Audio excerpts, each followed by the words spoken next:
Thank you, President Dana. I am so excited. We have a great speaker today. I know everybody in this club loves food.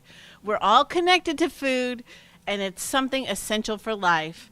Our local Bonton Farms came and gave us an insight about growing food in the inner city. Many of us have participated in distributing food through our Stop Hunger Now event. Today's speaker will approach food from the other end of the culinary spectrum. Our speaker, Roger Kaplan, is going to talk about food and the hospitality industry. Roger Kaplan has over 40 years' experience in the hospitality industry as an acclaimed chef, owner, operator, concept developer, manufacturing liaison, and consultant. He started his culinary career in the Jockey Club restaurant in the Ritz-Carlton Hotel in Washington, D.C.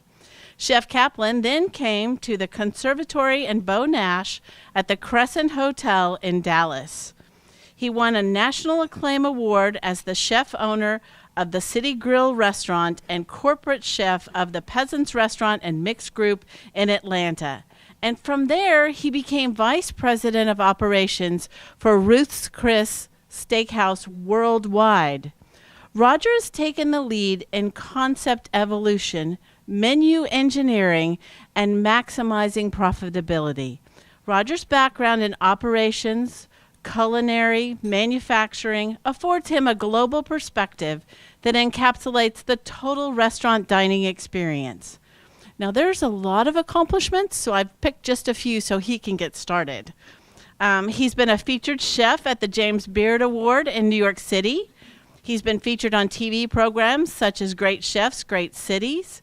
While at Ruth's Chris, the group earned recognition from the Rob Reports as the best restaurant in America. He's a past fellow of the Culinary Institute of America, a founding member of Cafe Momentum Society. Roger Kaplan's entrepreneurial spirit guided him to depart the corporate world and found RK Innovation. It's a collaborative consulting practice using all of his skills, creativity, and experience. I am so excited, and it's my pleasure to welcome Roger Kaplan. Sorry.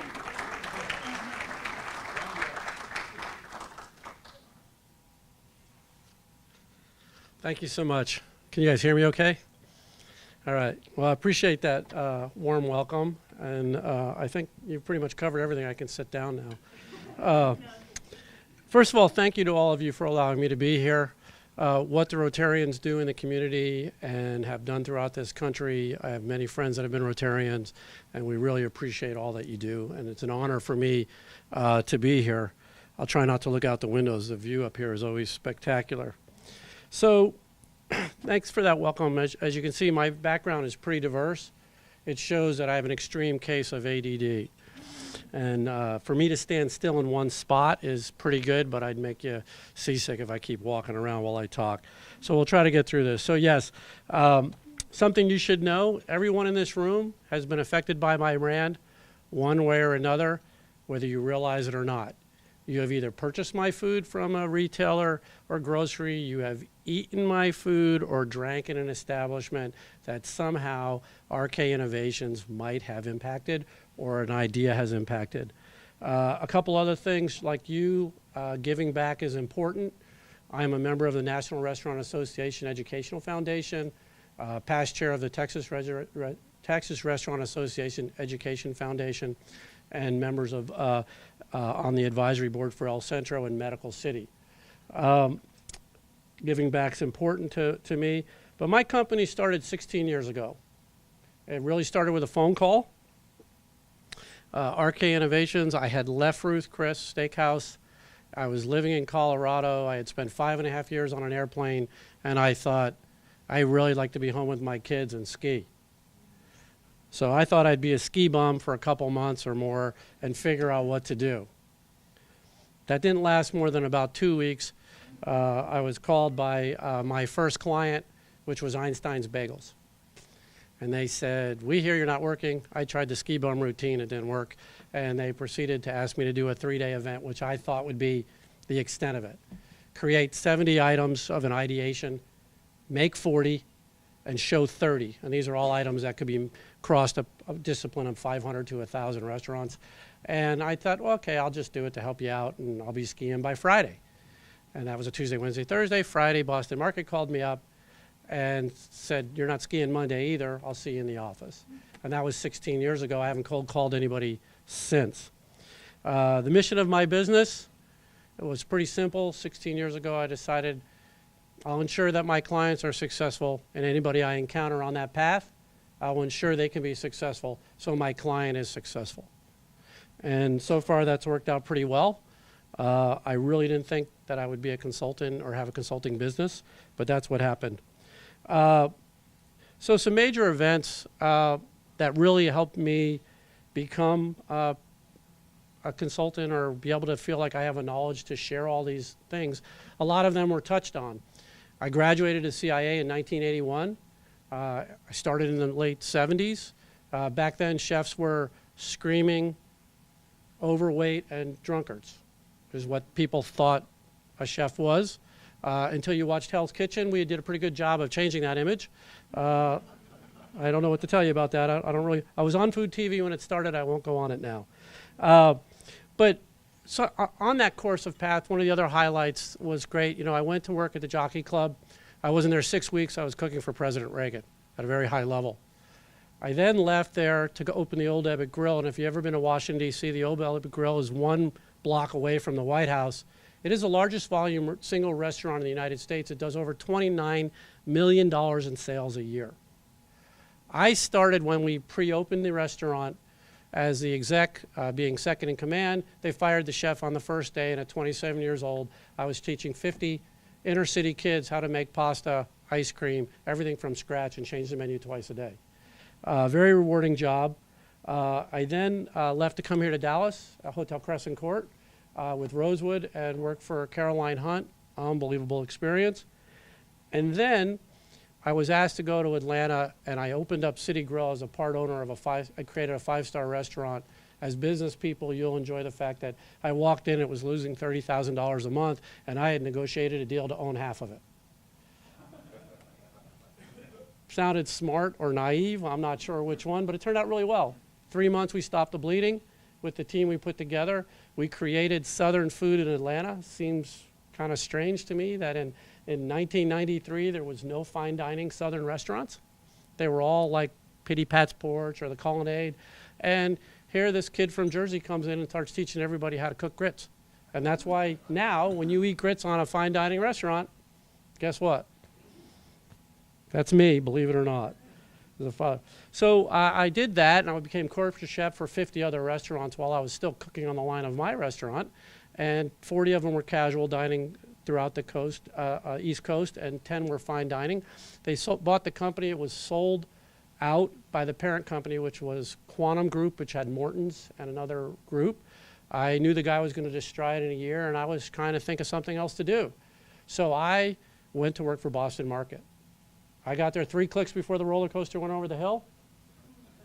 I was hired for concept evolution and new product development, and created 7 new Boston markets in the Charlotte area that looked nothing like any Boston market you've ever seen. You could purchase flowers and fruits and vegetables and really take home meal replacement. It became the one stop.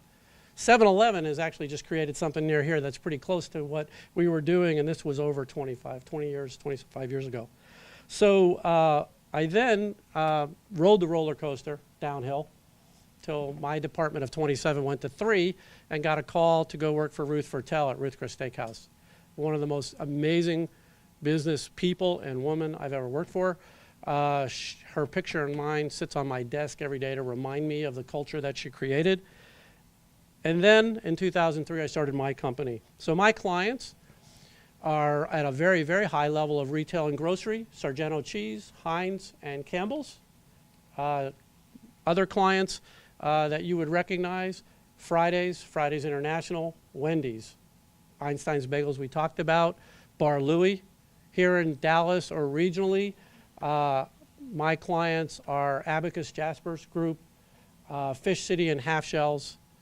And then I create concepts from the ground up as well, because they're the most fun for me, actually, because I get to take this whole plethora of knowledge that I have and put them together. If you've eaten at a East Hampton sandwich shop, I created East Hampton sandwich shops, their recipes, training, and helped their prototypical kitchen and design. I think they're on number 9 or 10 right now. Hudson House, created Hudson House to the point where my team and I put together the way that restaurant should be laid out in 1/4-inch scale and asked the architects and everything to say, okay, here's a framework that will work. Now you make it look great and work properly for stuff. So every day I get a different day. One day I'm in a manufacturing facility, and the next day I'm helping create a restaurant. Not bad for somebody with AD&D. So, but I really want to share with you real quickly, and I'll try to keep track on my time because I can get off on tangents, so I'm using high-tech technology here. What's really important, I think, for this group as business people and people in authority in our city is why what happens in restaurants is really important to what happens to you. And I'm going to give you why we are relevant to every business that you ever come to. When you think about a restaurant, we exhibit almost every trait that every other company has, all within one small unit. And we'll talk a little bit more about that. But I want to share you a little bit of update on things about the restaurant industry that maybe some people don't know. Okay? So everybody wants restaurants right now to solve all their problems. We are supposedly the golden goose. So for an example, the government thinks restaurants are going to create the new middle class. And they think that because they know manufacturing can't do it anymore. And if there's anybody in this room that believes any politician, if there's politicians in the room, we don't believe you. I'm telling you right now that all the jobs in manufacturing went to other countries. That is not true. And any politician that tells you they're bringing those jobs back, that's not happening. And it's not happening because technology is what took away the jobs in manufacturing. You can study the rest of the car industry. I'm in a manufacturing plant once a quarter, and I'll look out in a room and there'll be 20 people in one section working on something. And while I'm in there working on another project, the head of that company will look at me and go, see that group of 20 over there with a smile in his eyes? There will be 2 there in a month when my new piece of equipment comes in. That's where those jobs go. But they tried to legislate that government and middle class when they put in the small business where managers had to make about $52,800 a year as an entry-level manager into any small business, which meant that any of your managers that already exist, and I might have that number wrong. I tried to forget it as soon as I heard it. But you know, basically it was in that realm. And so all of a sudden you had people that had worked for you for 7 years. Well, now you have to adjust their rate if that's the entry point, right? So you can't legislate the middle class, but we're certainly trying to do it. Health organizations. Nobody can be responsible for their own eating habits, so we need to tell the restaurant industry to not give you a supersized Coke or French fries, or not let a child have a soda on a special treat when they get to dine out. When I was a kid, that was the only time I ever got a soda and a straw. And if you don't think anything can solve a problem, all you need is one sea turtle with a straw, and you can ruin an entire industry on YouTube. So, right? And then real estate. Anybody here from real estate? I apologize for what I'm about to tell you. Restaurants cannot be your solution to solve your problems if you don't try to help solve restaurant problems, okay? We all know why restaurants are going in all the retail spaces. There's no retail now. Amazon owns it all, and so does the internet. So we have all this space. So what do you want to do? Well, let's get a restaurant in. They'll come in, so let's build a development where they're all restaurants. Ask Legacy East how well that's working for them right now. All right? The problem is you can't group too many restaurants in without enough infrastructure around it because they can't support themselves. They also can't pay the price of rent right now because everybody thinks everything is an A property in Dallas. And we can't give you 6% at break even. We haven't had a chance to make our money back. So again, if I sound a little bit jaded towards real estate, I'm really not. My friends are real estate developers. I love real estate, don't get me wrong.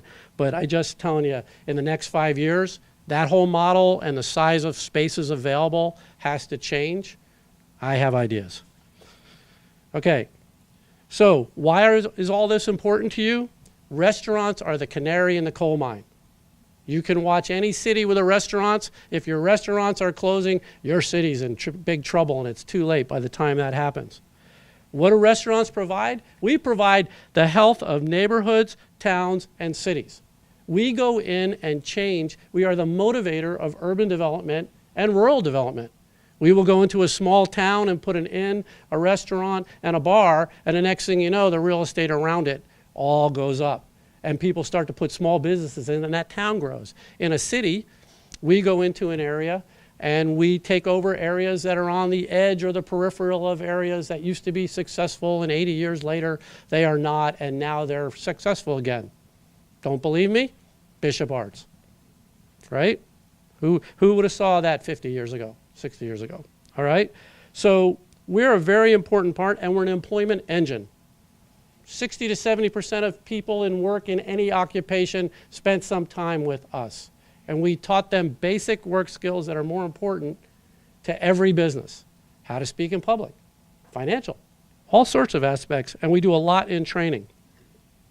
If you look at the average restaurant, we are a person that's a manager or a general manager of an average restaurant is a project manager, is a sales manager, does marketing, PR, and digital marketing and media, and we were one of the first to do it.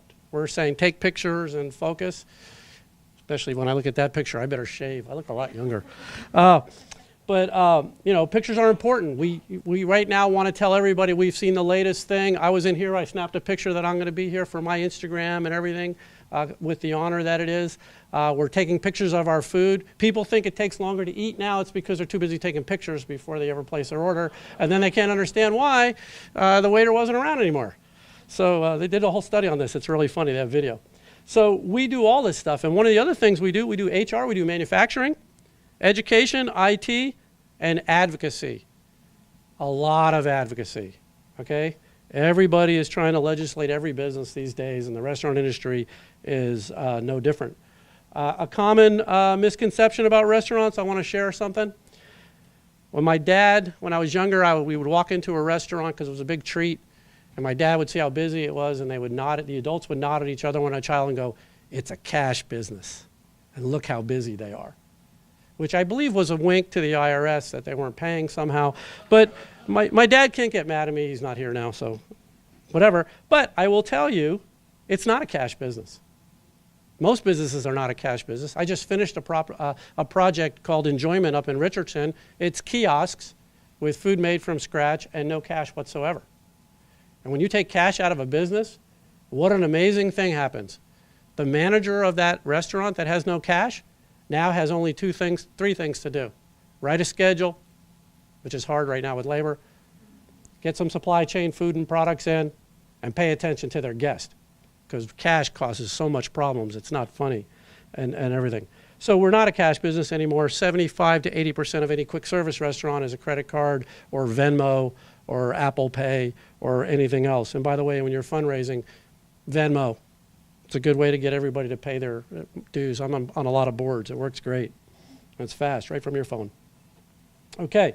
Restaurants are hugely profitable here in Dallas. They just generate cash to the bottom line. Not so. The average restaurant in Dallas right now is happy if they make 1 to 3% at EBITDA. 1 to 3%. You can invest that now. And if you get it on a day when we're going up and down on the roller coaster, it can work really well for you. So, not what you think. Restaurant Dallases are all so busy. When I show up on a Friday and Saturday night, I can't get a table at 7 o'clock, so they must all be packed, and they're really doing well. Not so. If you can actually get a restaurateur to tell you the truth, kind of like our president's tax returns, you will find that they are down 20%. Okay? Because some of my friends will tell me. Restaurants can't survive on Friday and Saturday night. If you see a restaurant that's not busy on Friday and Saturday night, you can have that space. Go ask them. They'll probably give it to you. Okay? Take over my lease, please. All right? We can't survive on one meal period between 6:30 and 8 o'clock. Just doesn't happen. We can't supply without alcohol. Okay? We'll talk about that a little bit later as how things that are changing in the industry. But we can't supply without alcohol, just like quick service can't survive without French fries and sodas and juices and drinks. We have to. Just like in your business, we have to build a package so at the end of the day, we get flow through on our margin. This is a business, by the way. Restaurants are not a career and they don't pay well. Well, let me tell you something. I do a 52-week performer for every restaurant before we even get started if they say they want me to help them with a restaurant. just to see if their concept will fly, if their check average will fly, if they can afford their rent, and they can pay their labor, if they could find it.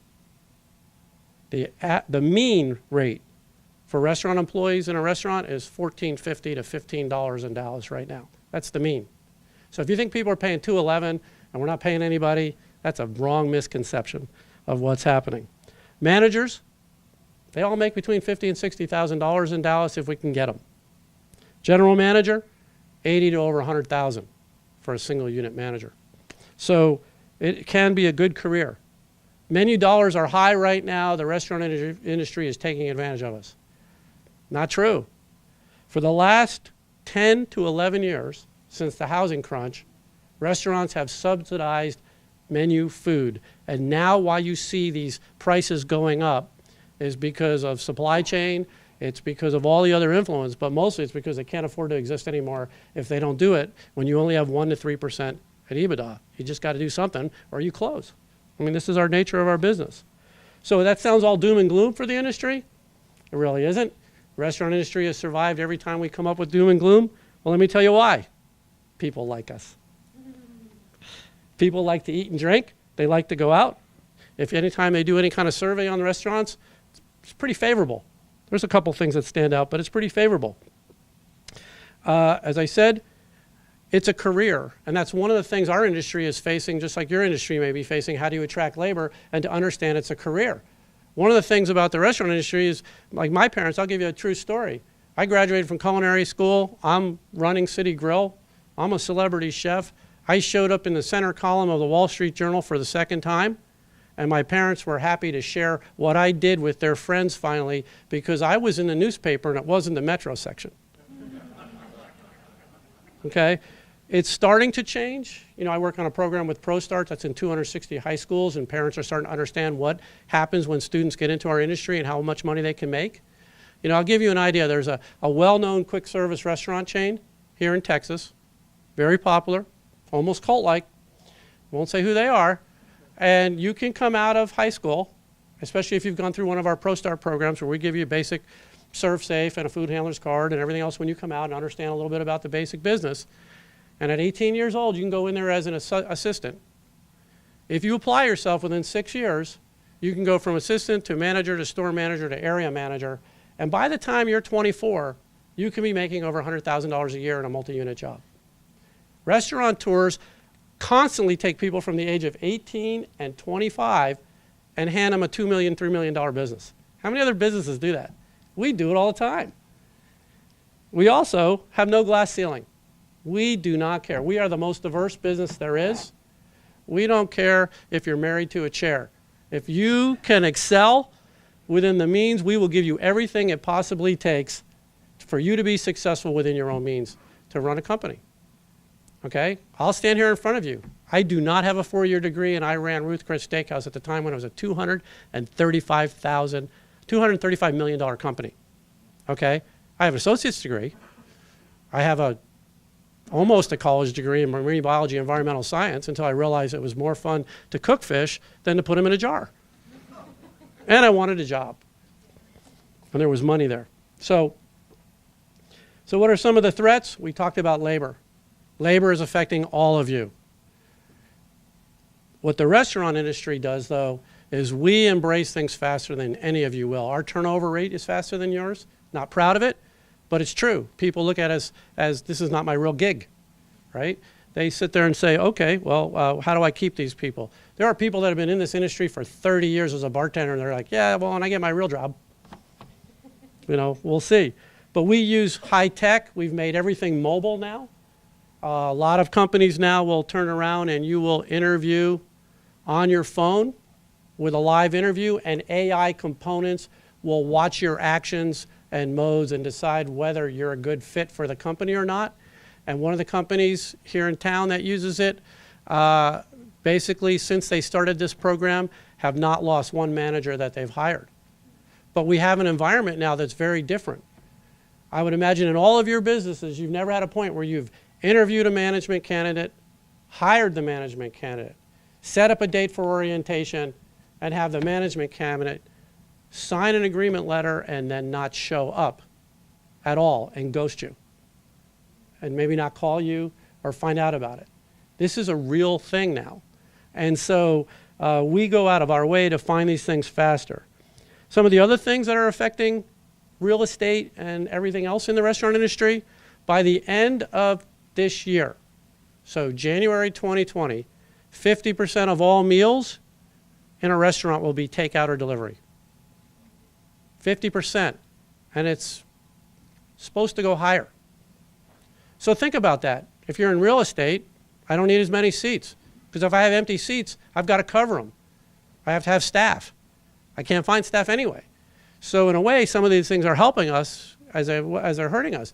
But we talked about it before. How do I build margin if the only thing they're buying from me is one item? And it's being delivered by another service that wants 20 or 30% right off the top.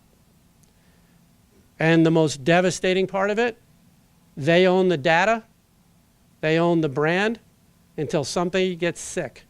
And then I guarantee you they're all going to step back and let the bullet hit us in the restaurant industry and say, well, no, we didn't have anything to do with why that was in a car in Texas at 105 degrees, and the guy stopped off at the bank and then delivered your food, right? So this is a real problem, and it's also leading to one other problem, which is ghost restaurants and the gig economy. Everybody knows what the gig economy is, right? I don't have to work for you. I can make money driving for Uber. Or I don't have to work for you. I can drive groceries from Central Market and deliver. I used to have an assistant that would go shopping for me.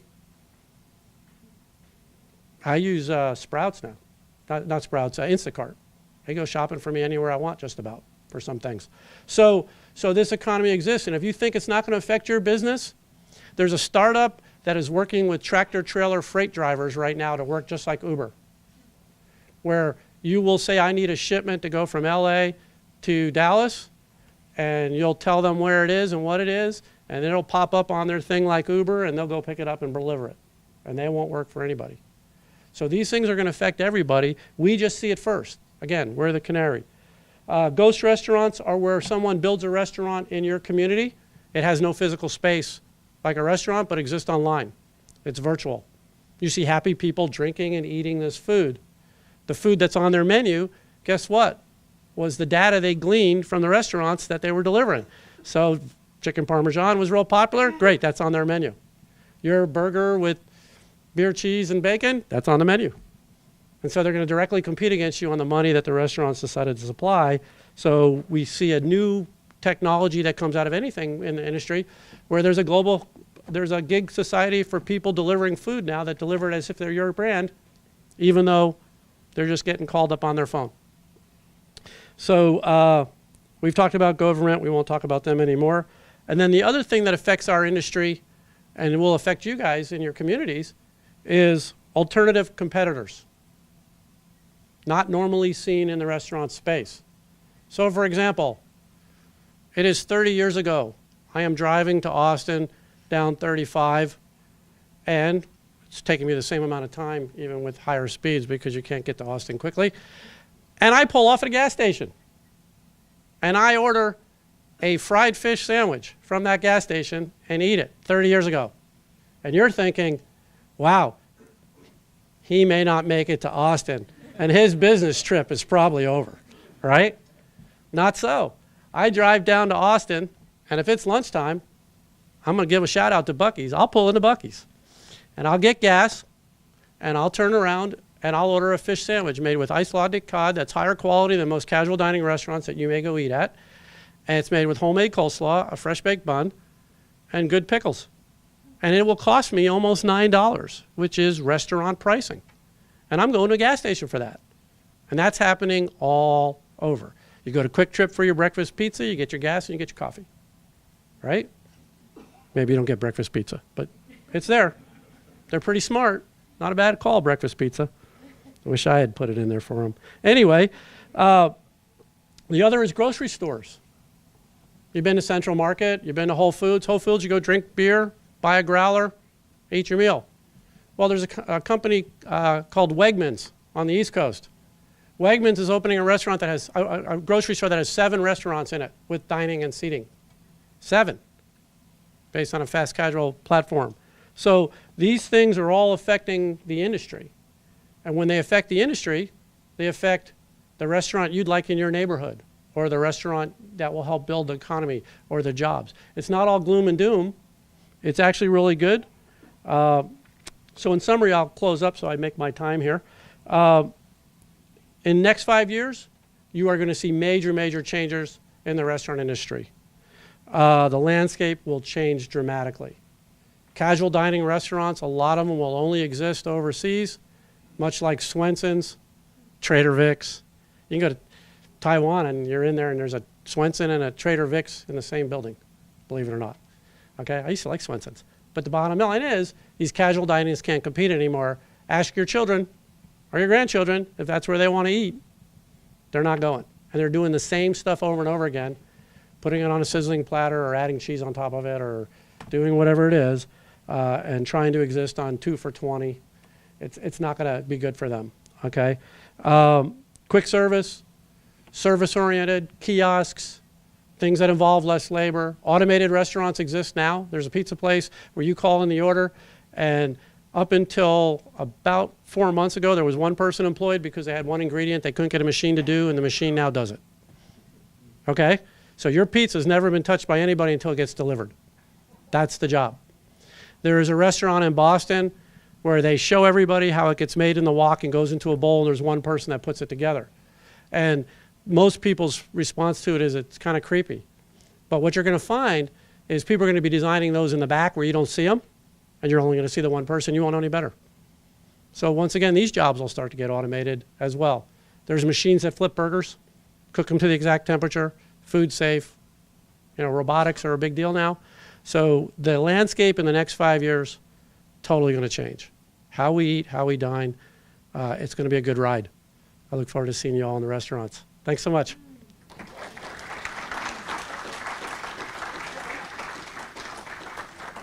I'll be glad to take some questions or abuse from the real estate people. Thank you. Hi. It seems to me that we're going to have a large influx of labor into the market, especially all the people coming across the border. Tell me how you think that is going to affect the restaurant industry. Well, that's a pretty large scope problem, but I will tell you, if you look at how we get our food, we need labor to pick our products, to raise our food. We don't have a good program anymore for exchanging workers in this country. We need a system to indoctrinate people into the United States and make them legal on immigration, because we need the influx of people. This country has an economy that is going to stagnate if we don't give the work supply to do it. And, you know, we're at, what is the employment number today? 3.8, 3.6, 2.7 in some cities. You know, the people that aren't working, and that number's based on the ones that work, you know, not the ones that'll never work. It'd be much higher. But we're not taking those jobs. So we need the influx of immigration, just like we needed the influx of immigration when this country was founded. It was founded on immigration. The problem is we haven't done anything to help ensure we have a system that turns them into Americans and allows them to become workers and civilians. And so ultimately, if that can happen, there's plenty of jobs. It's stunting growth. I know restaurants that will not open now because we cannot get labor. We just can't get them. There isn't a restaurateur you'll talk to in this town that has enough labor, not one. So I think there's opportunity for them all. I also think that there's an opportunity to change our educational system. And again, I'm just a chef. You know, you don't have to listen to me. But we're teaching a 200-year-old agrarian society of education when we need to be teaching coding and everything else that people could actually get jobs with. That's one of the reasons why I worked so hard with ProStart for the last 10 years, to put 260 schools or 24,000 students into a 2-year vocational program. I'll get 1 second. You know, real fast, you know, when I went to high school, everybody didn't have to go to college. I've got a friend who went to Votech. We thought he was never going to graduate into anything successful. And he's a kid that stayed back in first grade. In high school, he was in electronics, learning how to solder and do things. And all of a sudden, it stuck on him. He's an electrical engineer now because he learned the mechanical, physical part of it first, so the educational, ideological part came second. So those are my, again, I'm just a cook, I'll tell you, but those are my thoughts. Yes, sir. I've always been fascinated by the challenge that you as a chef or restaurant manager have in producing food every day based on a diverse menu, and if you change the menu twice a day, that adds another layer of complexity. How in the world do you manage the planning for that, the food acquisition for that, the cooking for that? That management challenge seems to me to be huge. It is, but it's a lot of project management. It's a lot of understanding the times. It's a lot of puzzle modular pieces. So, for example, Jim Gaffigan's a comedian, and he tells a story about where he goes into a Mexican restaurant and he says, "What's a taco?" And he says, "Corn, beef, cheese, lettuce, and tomatoes." And he goes, "Well, what's a burrito?" "Well, it's a tortilla with corn, cheese, beef, and tomatoes." And he says, "But then what's a chalupa?" "It's, corn, beef, cheese." And he goes, "Well, I won't use his exact term, but he says, you're effing with me." We use a lot of ingredients and then reuse them in different formulations, so it's not like everything is being created from scratch. The other thing is we're breaking into components of production, much like if you want to assemble a model. You need chopped garlic. There's chopped garlic is already done for you. There's onions. So all these things are put together in components. And then it keeps us all excited in an environment, and we create a lot of fun. We have fun in restaurants. We do competitions, we do contests, we award prizes. We do simple things that motivate people at work that almost anybody can do. Like, for example, if I had a business in here and I was trying to motivate my employees, for a month, if somebody did something, or 2 weeks, I'd let them valet their car when they came into work. What's that cost you? Almost nothing. In a restaurant, we let them have the late shift, and they can use the valet for a week. And they get the best station. You'd be surprised what that does for motivation for sales, and it doesn't cost you much money. And it's fun. Or the GM has to wait on them and their friend. So anytime you put an owner or a leader in a position where they have to be subservient to the employee, it's always good for morale. It's always good for people. But yeah, so that's really, there's a lot of thought that goes to it. One of the parts of my business is I try to convince everybody that any menu item that's on your menu should have at least 3 uses for a SKU, anything, unless it's so proprietary that you only need 1 because it's that special. And there are those. Any other questions? Yes? So does Open Table help restaurants or hurt them? Open Table help restaurants. They are, think about it. That's a technology that was adopted almost 20-something years ago. Why doctors' offices don't use this yet, I have no idea. Okay? How nice would that be, right? You get on your phone, you make an order, they incentivize you, they send you an email, they let you invite your guests, they give you information. And the information was kind of spooky in the beginning. It's very valuable, it was spooky. At Ruth Chris, when we first put it in, I might eat in San Francisco, and let's say I decided I wanted to start with a Manhattan, and I show up in Washington, D.C. Open Table tells me where you were and what you ate. This is before phones and everybody doing this to you now. Well, it's kind of creepy when I walk to the table and say, "Mr. Kaplan, it's so nice to see you in here today. Can I start you off with a Manhattan, and how about for the rest of your guests? We really appreciate you dining with us in San Francisco." Now, some people love that because their guests go, "Wow, you must be a regular," if they know you all over the country and you're recognized. Other people were like, "Oh my God, Big Brother knows everything," right? Now, we've given away everything with this, so, yeah. Yeah. Yeah, absolutely. Since you invited the real estate question directly, yeah. What's your perspective on food halls and taking out a lot of that, either with shared kitchens or the reduction in build-up? Well, I will share my friends at Front Burner. I kid around with them and say, "How's the food court?" They don't take highly to that notion. But what I will tell you, it's really what they are. Yeah, no, it's a food hall. Just like if you go to Singapore, they have food courts that are hawker stations where the food is very economical and it's good to eat. I think any place where you can gather people and socially, it's great. But I think, again, which surprises me, is that most of these food halls are not set up for the success of the vendors in there. So the hidden dynamics behind it, all the alcohol is not owned by any of the restaurants. 50% of the sodas is all you get a share of the profits. You're in a workspace that's very small, and you have to use other logistics to get your food in there.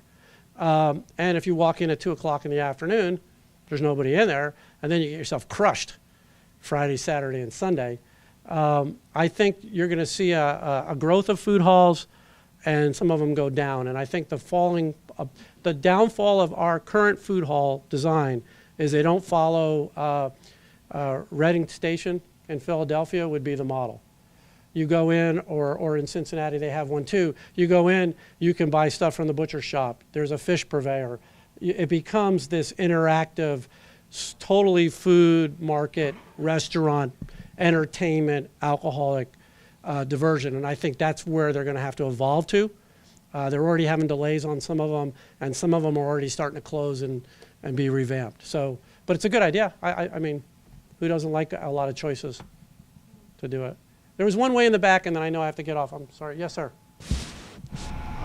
Jeremy Oliver's restaurant business recently folded. Do you have any idea, facing some of these challenges you outlined, or is something else? Yeah, I do. I have too many friends in the restaurant industry because I wanted to do this about 10 years ago. I wanted to create a review for restaurants called The Emperor's New Clothes. And the idea of it was how you rated a restaurant was whether the chef was actually in it, if it was a high-end restaurant. And, you know, we look at chains as chains, but we look at a chef-driven restaurant group as a group. It's a chain. And most chefs, me being one of them, I'm a little odd. I'm as happy looking at an EBITDA line as I am creating food at any level in the industry. Most chefs are not like that. Most chefs are really good cooks. They're not really chefs. A chef's job is actually a business person. You're supposed to understand all the aspects of it and do all the things I just shared before. So what I believe happened with Jamie Oliver is what happens to a lot of celebrity chefs. If you notice a lot of celebrity chefs, their restaurants stay open for a couple years and then they close. They somehow find funding and reopen another one. When you have multiple ones of them, what's happening is it takes people to invest in them and pay attention to them. And unless you're Thomas Keller or Rick Bayless, who both do an outstanding job because they're actively involved in their restaurants. They have TV screens in some of their restaurants two-way where they're looking and watching what people are doing in their restaurant. They're having meetings with them on a regular basis. It's not a business that's faint of heart. You can't let it run on autopilot for too long. And so I was sad to see Jamie ran into that, but it happens all the time to these guys. Yeah, I'll stick around for any questions. Okay, and don't Thank go you so too much. far. I've got something for you.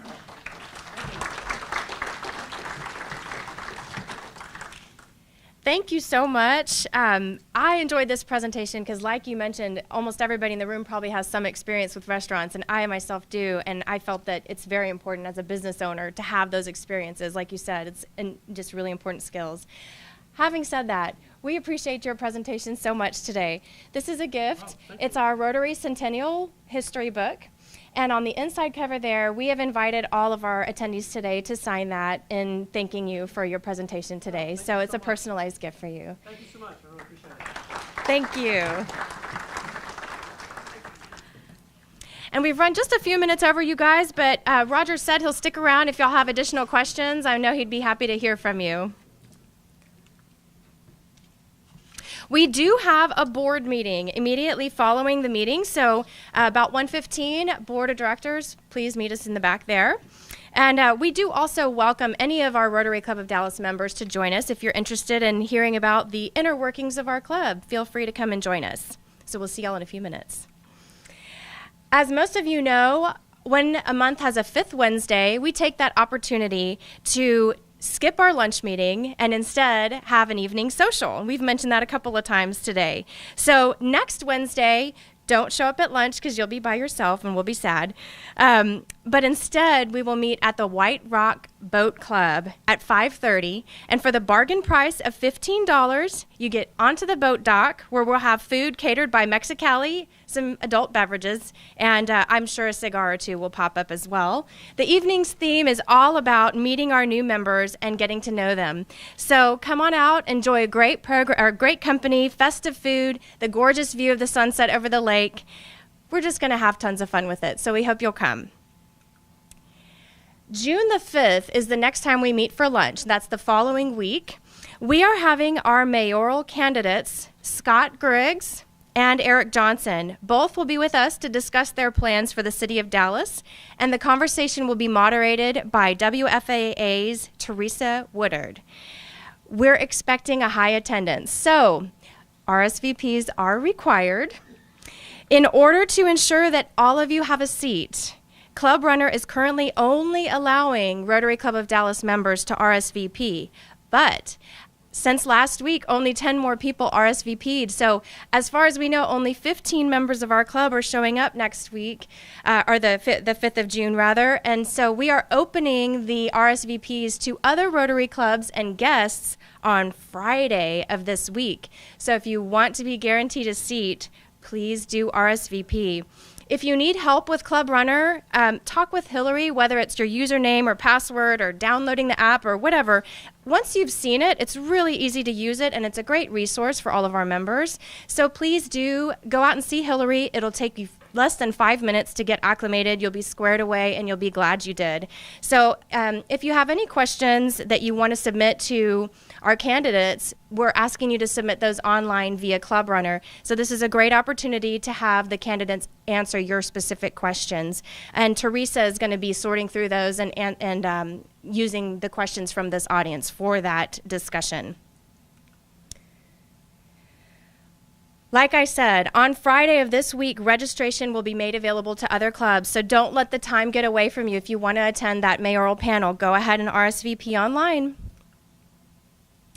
And last thing to remember, all members should have by now received your invoices both via email and snail mail. So please make sure to at least pay some partial dues towards the upcoming year, the 2019-2020 year, to avoid being terminated. Anybody who hasn't paid towards those dues by June the 15th will be on notice for termination. So please set it and forget it. Once again, you can do that on the app too, on Club Runner. Acceptance into the Rotary family is indeed an honor and a privilege, and we accept new members by invitation only. So if you're a guest here today, you must be a Rotarian at heart, and we would love to have you join us. If you love listening to incredible speakers like Roger Kaplan, sitting among service-hearted, like-minded professionals, taking in a gorgeous view, we'd love to have you join us. So please inquire about membership. I hope to see you all again next week at the White Rock Boat Club at 5:30 p.m. So until then, remember to share the gift of Rotary, continue to be people of action, and be the inspiration. In closing, Rotarians, please stand and recite with me of all the things that we think, say, and do. First, second, third, fourth, and at the Rotary Club of Dallas, 5th. Yes, it is. Thank you all for your attendance. We are adjourned.